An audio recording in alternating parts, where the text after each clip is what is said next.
रतनगढ़ की परमाणा ताल में कथित गंदा पानी कस्बे की 1 लाख की जनता के लिए अब संकट बन गया है। एकत्रित गंदे पानी की समस्या करीब 32 साल से लोग झेल रहे हैं। करीब 5 वर्ष पूर्व उक्त स्थान पर मिट्टी का भराव होने के कारण यह समस्या विकराल रूप ले चुकी है। समाधान के लिए नगर पालिका ने कई प्लान बनाए, कई दावे किए, लेकिन एक भी योजना सफल नहीं हो सकी। लेकिन वर्तमान में स्वीकृत ड्रेनेज योजना से लोगों को जरूर आशा दिखाई दे रही है। समाधान के लिए आंदोलन भी हुए, विधानसभा तक भी मामला गूंजा। जिला कलेक्टर ने भी मौका मुआयना किया, लेकिन समस्या ज्यों की त्यों बनी हुई है। उक्त जमीन पर मिट्टी का भराव होने के कारण हालात बेहद खराब हो चुके हैं। 4 साल पहले नगर पालिका ने उक्त स्थान से पंप के माध्यम से गंदे पानी को मुख्य गिलाने में निकालने का काम शुरू किया, जो वर्तमान में भी यथावत है। फिर भी स्थिति में सुधार नहीं है। अब मानसून का समय है, इसलिए बड़ा सवाल यह है कि हल्की बारिश होने के बाद चूरू व सदाचर सड़क मार्ग पर बाधित हो जाता है। तेज बारिश के बाद तो स्थिति और भी विकराल रूप धारण कर लेती है। उक्त स्थान पर धार्मिक स्थल लोगों को उठानी पड़ती है परेशानी। हल्की बारिश के साथ ही परमाणा ताल के आसपास की सड़कों पर गंदा पानी फैल जाता है। हरिराम बाबा मंदिर व गायत्री शक्तिपीठ, परमाणा ताल, भूतनाथ मंदिर व मुक्तिधाम कब्रिस्तान एवं भानीधुरा मंदिर जाने का यह मुख्य मार्ग है, लेकिन पानी भर जाने से श्रद्धालु मंदिर तक नहीं पहुंच पाते हैं। हालांकि मुक्तिधाम के आगे पालिका ने ब्लॉक लगाकर सड़क भी बना दी है, लेकिन उसके बावजूद भी भारी बारिश के दौरान मुक्तिधाम का प्रवेश द्वार भी बाधित हो जाता है, जिसके चलते शव यात्रा ले जाने में लोगों को कड़ी मशक्कत करनी पड़ती है। और जो परमाणा ताल और उसके आसपास के क्षेत्र में जो पानी भराव की समस्या है, उसके लिए हम यह प्रयास कर रहे हैं कि उसके अंदर जो मिट्टी का भराव है उसे वहाँ से हटाया जाए। इसके लिए हमने उनके मालिक से बात की है और ये मिट्टी का भराव हटते ही आसपास के क्षेत्र में पानी भराव क्षेत्र में लगातार तीसरे दिन बारिश का दौर चला। मंगलवार को उमस भरी गर्मी से लोग परेशान रहे तथा शाम होती होती क्षेत्र में मध्यम दर्जे की बारिश हुई। क्षेत्र में 8 mm बारिश दर्ज की गई है। पिछले 3 दिनों से क्षेत्र में बारिश का दौर चल रहा है और अब तक 3 दिनों में 80 mm बारिश हो चुकी है। बारिश होने से निचले भूभाग जलमग्न है। हालात इतने दयनीय हैं कि रेलवे स्टेशन एवं जिला अस्पताल जाने वाले लोगों को काफी परेशानी का सामना करना पड़ता है। वहीं चूरू रोड व सदाशहर बाईपास सड़क मार्ग भी जलमग्न है। इसके अलावा क्षेत्र के कई इलाकों में पानी भर जाने से राहगीरों व वाहन चालकों को परेशानी उठानी पड़ रही है। वहीं दूसरी ओर बारिश होने से खेती से जुड़े लोगों में प्रसन्नता दिखाई दी। राजादेसर कस्बे में चल रहा अवैध निर्माण कार्य राजनीति की भीड़ चढ़ गया। राजादेसर की वार्ड संख्या 17 की पार्षद राजू देवी की शिकायत पर एसडीएम डॉक्टर अभिलाषा मौके पर पहुंची तथा प्राप्त शिकायत की जांच पर मौका मुआयना किया। एसडीएम ने बताया कि जिला कलेक्टर चूरू को प्राप्त राजू देवी की शिकायत पर राजादेसर कस्बे में वार्ड संख्या 16 में चल रहे निर्माण कार्य का मंगलवार को निरीक्षण कर वस्तु स्थिति का जायजा लिया गया। साथ ही नगर पालिका से संबंधित पत्रावली भी प्राप्त की। इसके अलावा भी कस्बे में कई स्थानों पर अवैध निर्माण कार्य चल रहे हैं, जिनके खिलाफ कार्रवाई के लिए ईओ राजादेसर को निर्देशित किया गया है। कोई निर्माण कार्य उन्होंने जो कॉमर्शियल अनुमति नगर पालिका से ली, उसके संदर्भ में शिकायत प्राप्त हुई थी। जिला कलेक्टर महोदय ने मुझे उस शिकायत के संदर्भ में जांच करने का निर्देशित किया था। उसी क्रम में आज नगर पालिका राजेंद्र पहुँचकर और जो निर्माण कार्य हो रहा है उसका मौका निरीक्षण भी किया गया। साथ में जो नगर पालिका से जो अनुमति दी गई है उसके संदर्भ में ये उसे रिपोर्ट ली गई। साथ में जो शिकायतकर्ता है उनको भी बुलाकर उनका पक्ष रखने के लिए कहा गया, जिन्होंने अपना पक्ष भी रखा। समस्त कागजात जो निर्माण कर रहे हैं वो और नगर पालिका में जो अनुमति वगैरह दी गई है वो मैंने कलेक्ट किए हैं और जो जांच रिपोर्ट है उसी को बनाकर जिला कलेक्टर महोदय को प्रेषित कर दी। पार्षद महोदय ने आपने अनेकों शिकायतें यहाँ की बताई है, इसके बारे में मैडम क्या कहोगे आप? इसके अलावा भी जनप्रतिनिधियों ने कहा है कि इस निर्माण के अलावा और भी अन्य कई अवैध निर्माण हो रहे हैं, जिनकी भी जांच किया जाकर उनके संदर्भ में भी कार्रवाई किया जाना उचित होगा। इस संदर्भ में मैंने ईओ साहब को निर्देशित कर दिया गया है कि उसमें भी कार्रवाई करके और उनको पाबंद करें। जो आपने अभी जांच की थी उसमें आपको निरीक्षण में क्या खामी पाई गई? निरीक्षण के संदर्भ में मैंने अभी जांच रिपोर्ट बनाई नहीं है, कागज लिए हैं, उनकी स्टडी करके और रिपोर्ट तैयार की जाएगी, तब आपको अवगत करवाऊंगी। राजादेसर कस्बे में नगर पालिका में वर्ष 2018 सफाई कर्मचारियों की लॉटरी भर्ती में लगे कर्मचारियों को 2 साल बाद भी स्थायी नहीं करने को लेकर ज्ञापन दिया। सुरेश वाल्मीकि ने कहा कि वर्ष 2018 में 33 सफाई कर्मचारियों की नियुक्ति हुई थी, जिनको 2 साल तक कार्य करने के स्थायी नहीं किया गया है, जिसको लेकर अधिशासी अधिकारी को ज्ञापन दिया गया है। यदि सुनवाई नहीं होती है तो आंदोलन किया जाएगा। हम हमारे सफाई कर्मचारी 33 सफाई कर्मचारी लगे थे, उसके विषय में हमें ईओ साहब को ये ज्ञापन दिया है, क्योंकि हमारे साथ में जो 33 कर्मचारी लगे उसमें 3 कर्मचारी बीकानेर नगर पालिका ने उसको परमानेंट कर दिया है स्थायीकरण, और हमारे यहाँ डायरेक्टर साहब ने बार बार इनको आदेश कर दिया है और हाईकोर्ट का आदेश भी आ चुका है इनके पास में, फिर भी हमारे पास से ये शपथ पत्र मांग रहे हैं। क्यों दे हम इसको शपथ पत्र? हमारे खिलाफ जब एसआईजी अधिकारी ने क्लीन चिट दे दी है कि इसके खिलाफ कोई जांच नहीं है, तो फिर हम किस चीज का शपथ पत्र देंगे? अगर हमारी मांगों को नहीं माने जाते हैं तो हम प्रलोभन के ऊपर उतरेंगे। राज्य सरकार के निर्देश पर तंबाकू नियंत्रण के लिए चलाई जा रही 60 दिवसीय युद्ध कैंपेन के अंतर्गत ब्लॉक स्तरीय वाद विवाद प्रतियोगिता का आयोजन जिला अस्पताल के सभागार में किया गया। Deputy CMO doctor Devkaran Gurava के मुख्य आतिथ्य एवं बीसीएमओ डॉक्टर मनीष तिवारी की अध्यक्षता में आयोजित प्रतियोगिता में पंचायत स्तर पर प्रथम व द्वितीय स्थान प्राप्त करने वाले प्रतिभागियों ने भाग लिया। इस दौरान हुई वाद विवाद प्रतियोगिता में प्रथम श्याम पारिक, द्वितीय पायल सैन तथा तृतीय स्थान पर सरस्वती सुथार रही, जिन्हें पारितोषिक देकर सम्मानित किया गया। बीपीओ नेतराम ने बताया कि विजेता प्रतिभागी जिला स्तरीय प्रतियोगिता ब्लॉक का नेतृत्व करेंगे। उन्होंने बताया कि प्रतियोगिता 26 संभागियों ने भाग लिया, जिन्हें पुरस्कृत कर प्रोत्साहित किया गया। Block health supervisor Mahesh Parik ने आगंतुकों का आभार प्रकट किया। इस अवसर पर विभिन्न स्कूलों के शिक्षक, अभिभावक सहित कई कर्मचारी उपस्थित थे। आज तंबाकू नियंत्रण दिवस के 100 दिवसीय कार्य योजना में ब्लॉक स्तरीय वाद विवाद प्रतियोगिता का आयोजन हुआ, जिसमें जो भी ग्राम पंचायत लेवल पे फर्स्ट सेकंड जो प्रतिभागी रहे उनको यहाँ ब्लॉक लेवल पर बुलाया। इसमें वाद प्रतियोगिता हुई। इसमें से फर्स्ट सेकंड थर्ड को चुनने के बाद उनको जिला स्तर पर भेजा जाएगा।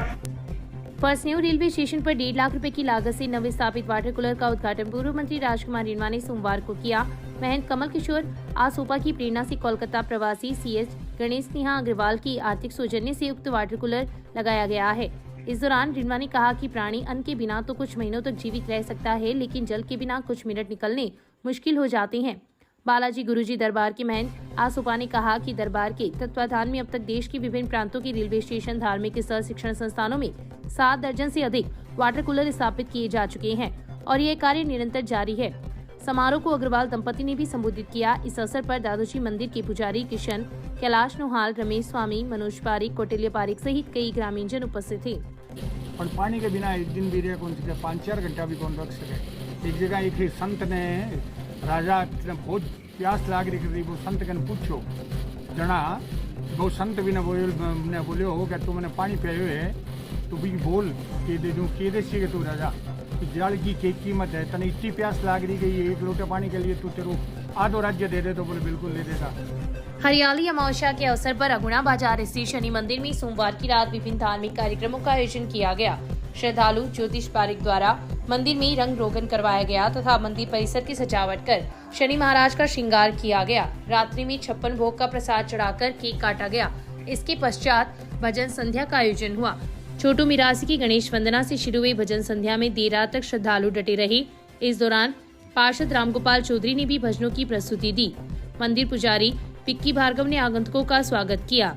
इस अवसर पर युवा कांग्रेस नेता संदीप भार्गव, दीनदयाल भार्गव, गौरीशंकर, अरुण भार्गव, शंकरलाल, बालकृष्ण, राजेश भार्गव, कैलाश रिंवा, पार्षद पुरुषोत्तम इंदुरिया, विजय बंसिया, योगेश भार्गव, राकेश भार्गव, पन्नालाल भार्गव सहित काफी संख्या में श्रद्धालु उपस्थित थे। श्रावण की हरियाली अमावस्या का बाबा शनिदेव का भव्य जागरण का आयोजन किया गया है। 100 वर्षों से इस मंदिर में बाबा शनिदेव का श्रावण की हरियाली अमावस्या को हर वर्ष की भांति भी जागरण चालू है और बाबा के बच्चे इस मंदिर में हर वर्ष भी। विधायक अविनेश महर्षि ने अपनी बात व सुझाव आज विधानसभा की पटल पर रखे। इस दौरान उन्होंने कहा कि कोई भी विधेयक हो उसे आनन फानन में बिना जनमत संग्रह करवाए हुए और बहुत सी खामियों के रहते हुए पास करवाना सबके लिए दुर्भाग्यपूर्ण होने के साथ ही उस विधेयक से किसी का भला भी नहीं किया जा सकता है। विधायक ने कहा कि वर्तमान राज्य की कांग्रेस सरकार ने अपने कार्यकाल में झूठे वादे एवं रिवड़ियां बांटने का काम किया है। धरातल पर किसी भी घोषित कार्य को अमली जामा नहीं पहना सकती है। प्रदेश की यह जनविरोधी सरकार हर मोर्चे पर फेल साबित हुई है। उच्च शिक्षा के क्षेत्र में कॉलेज एवं विश्वविद्यालय खोलने की घोषणा करना ही पर्याप्त नहीं है। केवल संख्या बताकर वाहवाही लूटना ही प्रदेश की कांग्रेस सरकार का एकमात्र उद्देश्य रह गया है। उच्च शिक्षण संस्थानों में प्राध्यापकों की नियुक्ति एवं उच्च संसाधनों के अभाव में गुणवत्तापूर्ण शिक्षा देना दूर की कौड़ी साबित हो रही है। महर्षि ने Jalan PG college, Lohia girls PG college, राजकीय कॉलेज राजलदेसर में प्राध्यापकों एवं संसाधनों के अभाव के विषय को प्रखरता से विधानसभा में उठाते हुए उसे शीघ्र दुरुस्त करवाने की मांग की। इसके साथ ही सारे संविदा कर्मियों एवं बाल विद्या संबल योजना के अंतर्गत आने वाले प्राध्यापकों को भी स्थायीकरण करवाने के सुझाव को भी विधायक में जोड़कर पारित करने की मांग की। साथ ही कांग्रेस सरकार ने चुनाव से पहले अपने जन घोषणा पत्र में राजस्थान में सरकार बनने पर 10 दिनों में किसानों के संपूर्ण कर्ज माफी का वादा किया था, जो अब तक कांग्रेस सरकार पूरा नहीं कर पाई है। उन्होंने कहा कि हनुमानगढ़, श्रीगंगानगर, करौली क्षेत्र के किसानों को कर्ज माफी नहीं होने के चलते आत्महत्या जैसे कदम उठाने पड़े हैं, जो सरकार की विफलता को दर्शाता है। रतनगढ़ में रस्सी के विवाद को लेकर 43 वर्षीय महिला के साथ एक महिला सहित 4 लोगों ने मारपीट की तथा उसके कपड़े फाड़ दिए। इस हादसे का मुकदमा रतनगढ़ की वार्ड संख्या 4 के श्यामनगर निवासी एक महिला ने पुलिस में दर्ज करवाया है। पुलिस ने महिला की रिपोर्ट पर मुकदमा दर्ज कर जांच शुरू कर दी है। पुलिस ने बताया कि महिला द्वारा दी गई रिपोर्ट में उल्लेख किया गया है कि उसके घर के सामने रस्सी पर राजू स्वामी, किशन स्वामी, जगदीश स्वामी एवं राजू स्वामी की पत्नी ने उसके साथ बदतमीजी करते हुए मारपीट की।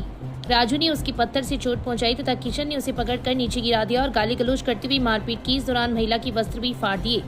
इससे पहले भी रस्सी को लेकर विवाद हुआ था, तब प्रशासन मौके पर पहुंचा था। आज फिर से इन लोगों की रस्सी को लेकर बहस हो गई, जिस पर इन लोगों ने मारपीट की। पुलिस ने मुकदमा दर्ज कर जांच एएसआई राजेंद्र सिंह को सुपुर्द की है।